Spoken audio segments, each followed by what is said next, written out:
शुभ सकाळ बंधु माने। आज आम साधारण विज्ञानर किछि प्रश्न को अभ्यास करिबा।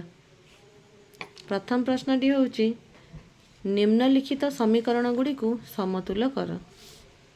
मैग्नेशियम प्लस ऑक्सीजन पाइबा magnesium oxide, sodium chloride plus silver nitrate पाइबा सोडियम नाइट्रेट एवं सिल्वर क्लोराइड, सोडियम हाइड्रोक्साइड और सल्फ्यूरिक एसिड को प्रतिक्रिया करी पाइबा सोडियम सल्फेट एवं जल, बेरियम क्लोराइड और सल्फ्यूरिक एसिड प्रतिक्रिया रे पाइबा बेरियम सल्फेट और hydrochloric acid, manganese oxide plus hydrochloric acid पाइबा मैंगानीज क्लोराइड, जल एवं क्लोरीन।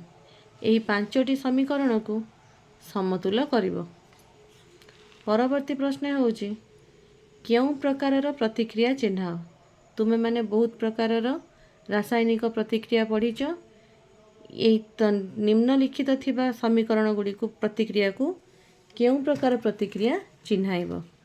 प्रथमटी प्राकृतिक गैस दहन, द्वितीयटी सिल्वर क्लोराइड सूर्यालोक सिल्वर और क्लोरीन हेबा, KClO3 KCl प्लस ऑक्सीजन रे भांगिबा, आयरन सल्फाइड और सल्फ्यूरिक एसिड प्रतिक्रिया रे आयरन सल्फेट और हाइड्रोजन सल्फाइड उत्पन्न।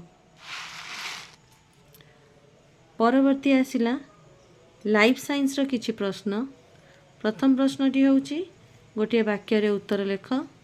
जीभर कार्य कौन? मनीष माढ़ी रे केउ प्रकार दांत रहिछि?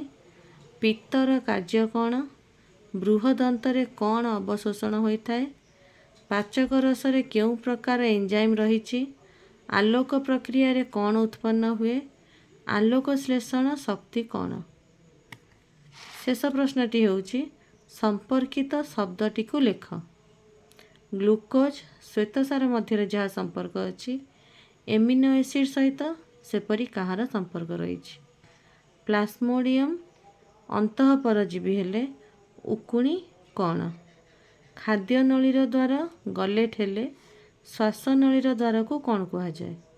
ग्लाइकोलिसिस कोषजीवक हेले साइट्रिक अम्लचक्र ता सहित संपर्कित शब्दटी को लेख।